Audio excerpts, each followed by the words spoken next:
Hello investors. आज हम सौरभ मुखर्जी की book diamond in the dust का रिव्यू करेंगे। ये बुक के इंट्रोडक्शन में एक क्लासिक एनालॉजी दिखाई गई है टेस्ट क्रिकेट और इन्वेस्टिंग में। जैसे कि टेस्ट क्रिकेट में आपको शॉट्स केयरफुली सिलेक्ट करने पड़ते हैं, वैसे ही सक्सेसफुल इन्वेस्टिंग में रिस्की स्टॉक्स को अलग कर उन स्टॉक्स को आइडेंटिफाई करना होता है जो अर्निंग्स और कैश फ्लो इजीली जनरेट करके देते हैं। टेस्ट क्रिकेट की तरह ही इन्वेस्टिंग में पेशेंस की ज़रूरत है टू प्ले लॉन्ग इनिंग्स। इस बुक के चैप्टर 1 में हम डिस्कस करेंगे कौन से चैलेंजेस है जो इंडियन हाउस होल्ड फेस करता है ये डिसाइड करने में कि अपनी लाइफ सेविंग कहाँ इन्वेस्ट करें।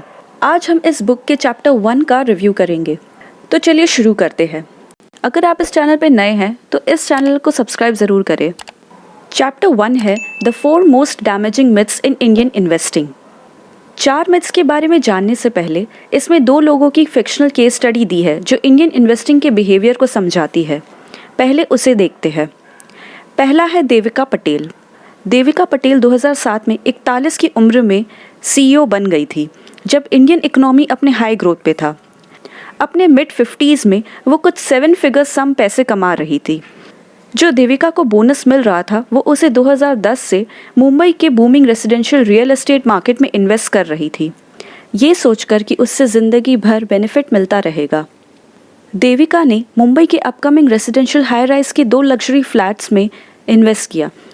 2017 तक देविका को वो फ्लैट्स डिलीवर हुए, लेकिन तब तक गवर्नमेंट ब्लैक मनी पे अटैक कर चुकी थी, जिससे देविका के फ्लैट्स की रीसेल वैल्यू पे असर पड़ा और देविका का compounded annual return rate single digit में आ गया। इसके साथ साथ देविका गोल्ड में हेविली इन्वेस्टेड थी, क्योंकि उनकी दादा दादी के ज़माने से ये ट्रेडिशन चला आ रहा था गोल्ड में इन्वेस्ट करने का।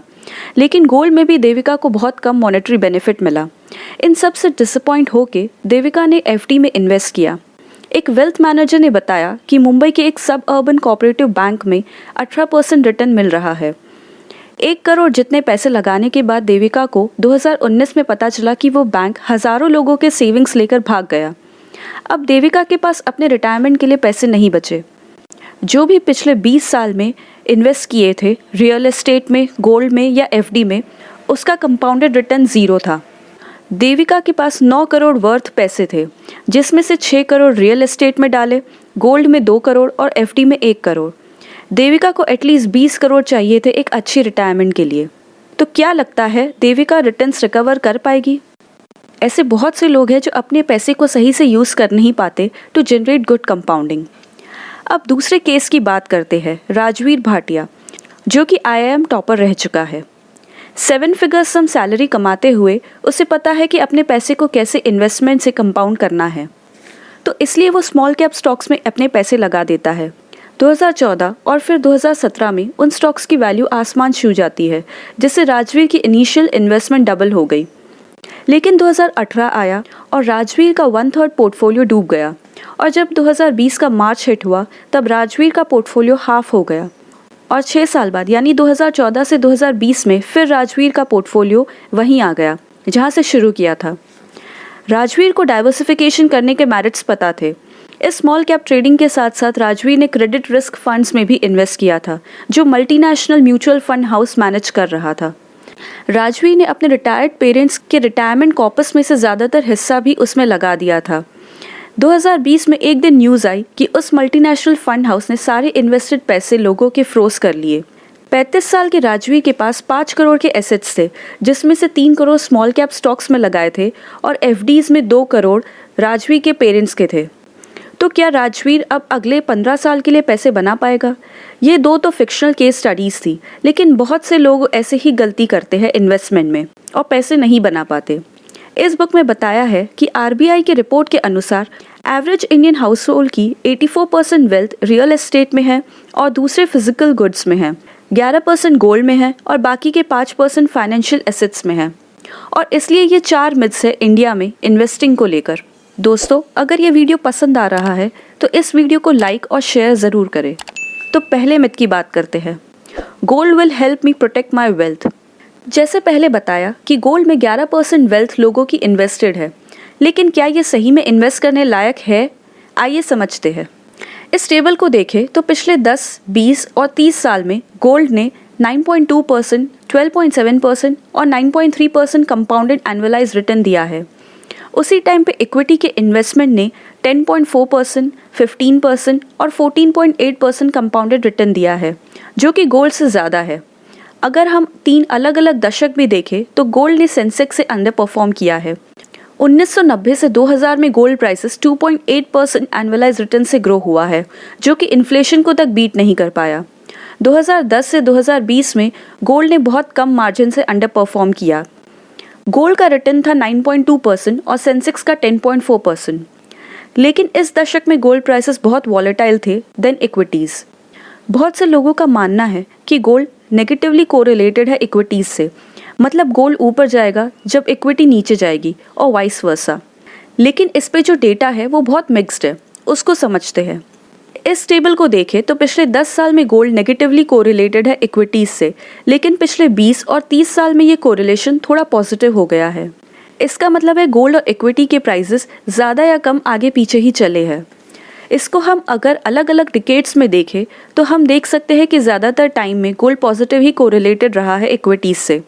इसका मतलब गोल्ड को आप एज अ डाइवर्सिफायर आपकी वेल्थ के लिए यूज़ नहीं कर सकते कंसिस्टेंटली।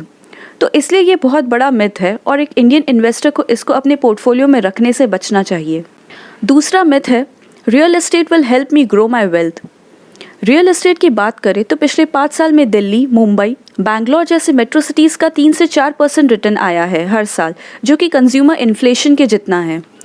इंडिया में ये सोच है कि क्योंकि पिछले 5 साल में residential real estate returns weak थे तो वो अब आगे बढ़ेंगे ही। तो पहली प्रॉब्लम क्या आती है, वो है अफोर्डेबिलिटी। अगर आप ये चार्ट देखें तो इंडिया के रेजिडेंशियल हाउसेस बाकी एशियन इकोनॉमीज से 6 से 10 गुना प्राइसेस पे है। दूसरा कि इंडियन रेजिडेंशियल रेंटल यील्ड 2 से 3% बहुत से सिटीज़ में है, जबकि होम लोन कॉस्ट 7% के आसपास है। इन दोनों नंबर्स के बीच का डिफरेंस इतना हाई है कि ये बताते हैं कि इंडियन रेजिडेंशियल रियल एस्टेट में अभी भी गुंजाइश है अपने हाइस को करेक्ट करने की। और तीसरा, इंडिया की रेजिडेंशियल रेंटल यील्ड को किसी भी कंट्री के यील्ड से कंपेयर करें तो पता चलता है कि ये बहुत ओवर वैल्यूड है। सिंगापुर और यूएसए में 2 से 3% है, जबकि इंडिया में 7%। तो रियल एस्टेट में इन्वेस्ट करने का कोई सेंस नहीं है। दूसरे फैक्टर्स इसमें जोड़ सकते हैं, जैसे हाई ट्रांजैक्शन कॉस्ट, इलिक्विडिटी और ट्रू वैल्यू या प्राइस पता करने की ट्रांसपेरेंसी नहीं है। इसलिए रियल एस्टेट में इन्वेस्ट करना रिस्की है। तीसरे मिथ की बात करें तो वो है debt mutual funds offer decent returns with low volatility. Debt funds में रिस्क बहुत से सोर्सेस से आते हैं। उनमें से 3 एस्पेक्ट्स ये है। पहला कि फंड मैनेजर सोचता है कि इंटरेस्ट रेट का जो कॉल ले रहा है वो सही है, बट वो उसका कॉल रॉन्ग चला जाता है, मतलब इंटरेस्ट रेट चेंज हो जाता है। इसे इंटरेस्ट रेट रिस्क कहते हैं। दूसरा रिस्क है risk of default by the borrower या credit risk. Funds debt paper में इन्वेस्ट करते हैं जिनको credit rating agencies investment grade में रेट करते हैं, लेकिन इस इन्वेस्टमेंट ग्रेड में ये पॉसिबल है कि fund houses lower rated papers में इन्वेस्ट करें, और जब चीज़ें गलत जाती है तब क्रेडिट रेटिंग गिर जाती है और फंड सफ़र करता है। और इसलिए तीसरा रिस्क आता है लैक ऑफ लिक्विडिटी या लैक ऑफ मार्केट, जब आपको एग्जिट करना हो तब। जो नॉन गवर्नमेंट बॉन्ड मार्केट है वो लिक्विड नहीं है और इसलिए फंड मैनेजर्स को बायर्स नहीं मिलते जब उनको सेल करना होता है तब। चौथा मिथ है GDP growth drives the stock market. So if I can time the economic cycle, I can time the stock market. पिछले 10 साल का निफ्टी 50 का इन्वेस्टमेंट का शेयर प्राइस रिटर्न 9% था, जो कि इंडिया की नॉमिनल GDP ग्रोथ से काफ़ी कम है, जो 12% थी। पूरी दुनिया में कोई रिलेशन ही नहीं है स्टॉक मार्केट और GDP ग्रोथ का, जो इस मिथ को फिलफिल करता है। इसलिए इक्विटीज़ में इन्वेस्ट करना ज़्यादा बेहतर है वेल्थ क्रिएट करने के लिए। लेकिन जहाँ इक्विटीज़ बेटर वेल्थ कंपाउंडर है compare to real estate, gold and debt, equities में इन्वेस्ट करने में काफ़ी सिमिलर प्रॉब्लम्स आती है, क्योंकि इन्वेस्टर्स अपने इक्विटी पोर्टफोलियो बनाते वक्त काफ़ी ज़रूरत बिना की रिस्क लेते हैं। एक इक्विटी इन्वेस्टर को इंडिया में 4 टाइप के रिस्क को मिनिमाइज करना चाहिए, जिससे वो एक स्टेडी और हेल्दी इन्वेस्टमेंट रिटर्न पा सके। पहला रिस्क जो बुक में दिया गया है वो है अकाउंटिंग रिस्क। BSE 500 में बहुत सारी कंपनीज़ हैं जिनके अकाउंट्स में खोट है और उनकी सही से जांच नहीं होती।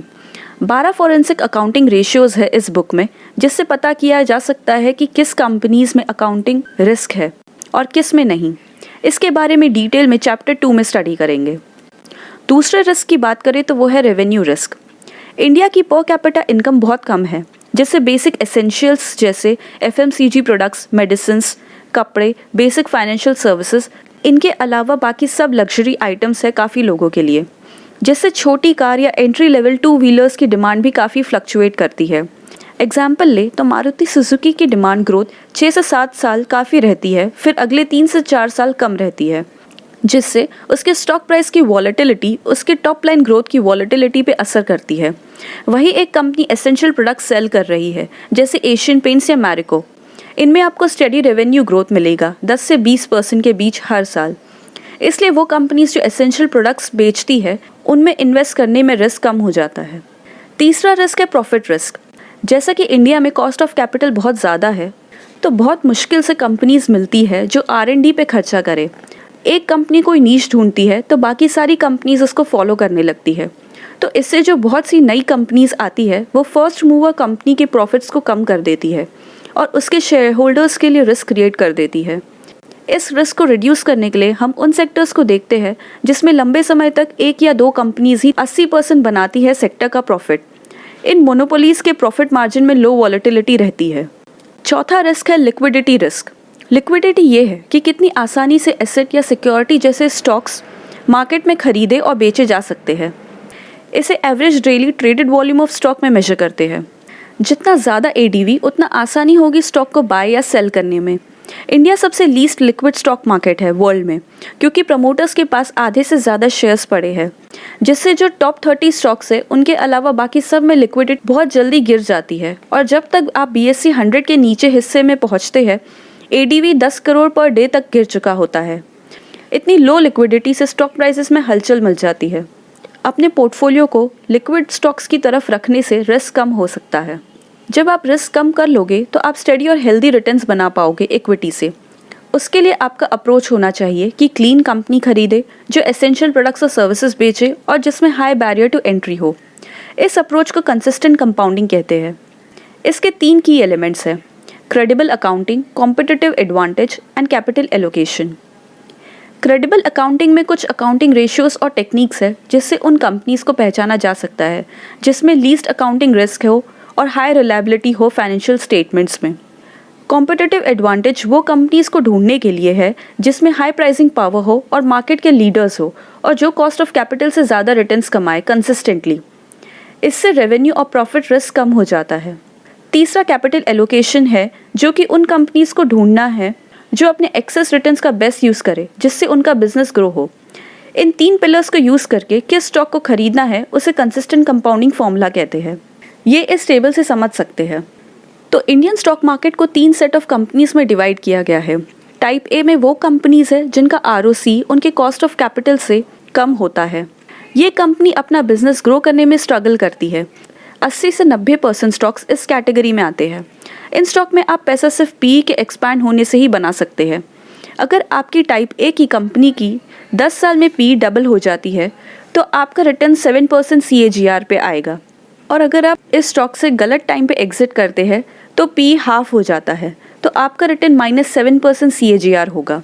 टाइप बी स्टॉक्स वो है जिसमें दूसरी 5 से 10 कंपनीज आती है और इसमें अच्छी फ्रेंचाइजीज है जैसे मारुति, HUL, जिनमें अच्छा कॉम्पिटिटिव एडवांटेज है। इनमें ROC हायर होता है कॉस्ट ऑफ कैपिटल से।